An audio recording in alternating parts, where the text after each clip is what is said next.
Hey everyone, grace and peace. This is Charles here with your midweek recharge. And today I want to talk to you about the big three. It's an unconventional big three and one or a group that really only gets mentioned kind of like when you're talking really religious kind of talk. But I think an important examination of human nature, and I think there's an opportunity to unlock some things that we struggle with, particularly when it comes to our interpersonal relations.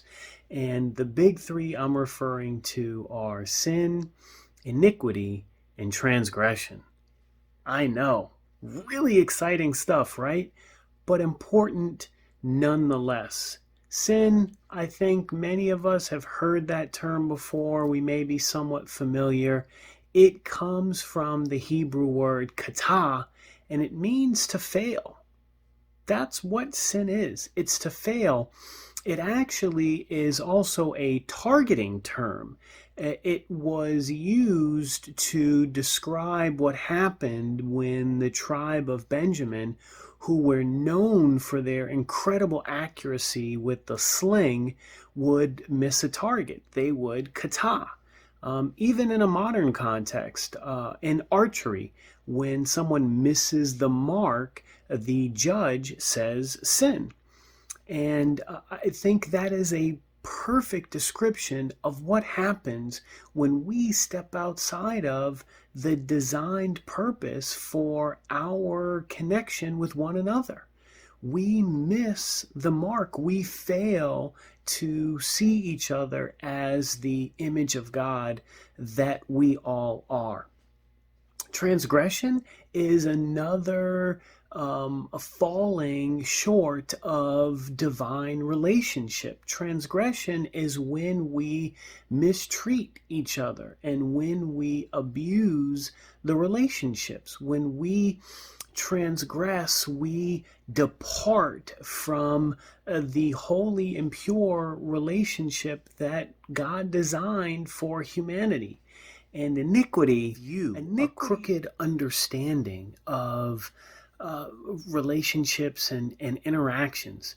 It was actually described in ancient times in Scripture that when a treaty was broken, when a group would go back on a truce, they were committing iniquity.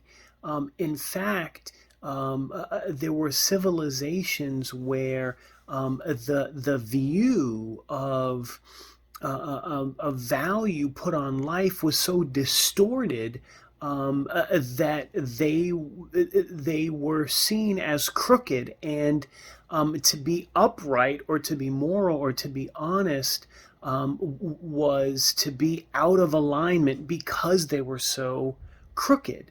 And I realize that these are very religious-y words, but they do very much describe a lot of what we are still experiencing today. We are experiencing mistrust. We are experiencing a falling short. We are experiencing a crookedness in our relationships.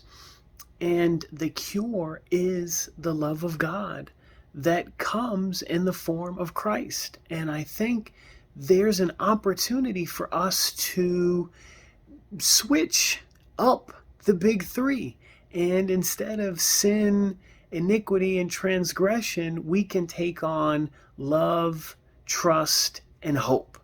I think there's an opportunity for us to do something radically different in our relationships. That's your midweek recharge.